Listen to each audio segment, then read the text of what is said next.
Hello बच्चों, आइए प्रश्न को पढ़ते हैं। y अक्ष के समांतर उस रेखा का समीकरण ज्ञात कीजिए जो उससे दाईं ओर 3 इकाई की दूरी पर स्थित है। सबसे पहले हमें इस प्रश्न की मुख्य अवधारणा को समझना होगा। यदि हम यहाँ पर निर्देशांक तल बनाए और इस निर्देशांक तल में यह होता है हमारा x अक्ष और यह होता है हमारा y अक्ष। मान लेते हैं यह एक रेखा है जो y अक्ष के दाईं ओर समांतर है। यह रेखा इस y अक्ष से मान लेते हैं यह a दूरी पर स्थित है। तो इस बिंदु के निर्देशांक क्या होंगे? इस बिंदु के निर्देशांक होंगे हमारे पास a, 0। मान लेते हैं यह रेखा है हमारे पास AB। तो इस AB का समीकरण हमें ज्ञात करना है। तो अब हम लिखेंगे y अक्ष के समांतर AB रेखा का समीकरण। तो यह समीकरण हमारे पास होता है x बराबर a। तो अब हम क्या करेंगे, यह मुख्य अवधारणा का प्रयोग करते हुए अपने प्रश्न को हल करने की ओर चलते हैं। हम एक बार अपने प्रश्न को पढ़ लेते हैं। हमें ज्ञात करना है y अक्ष के समांतर रेखा का समीकरण और यह रेखा हमारी दाईं ओर होनी चाहिए जो y अक्ष से 3 दूरी पर होनी चाहिए।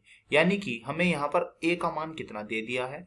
a का मान हमें यहाँ दे दिया है 3 इकाई। तो अब हम अपने प्रश्न में यह मान रख देते हैं। तो हमारी समीकरण क्या थी? हमारी समीकरण थी यहाँ पर x बराबर a। तो a के स्थान पर 3 रख दीजिए। तो यह आएगा x बराबर 3। अब हम क्या करते हैं, इस 3 को बाईं ओर ले आते हैं। तो x माइनस 3 बराबर 0। तो यही हमारी अभिष्ट रेखा का समीकरण हुआ है जो हमें ज्ञात करना था। आशा करता हूं यह प्रश्न आपको समझ में आया होगा। धन्यवाद।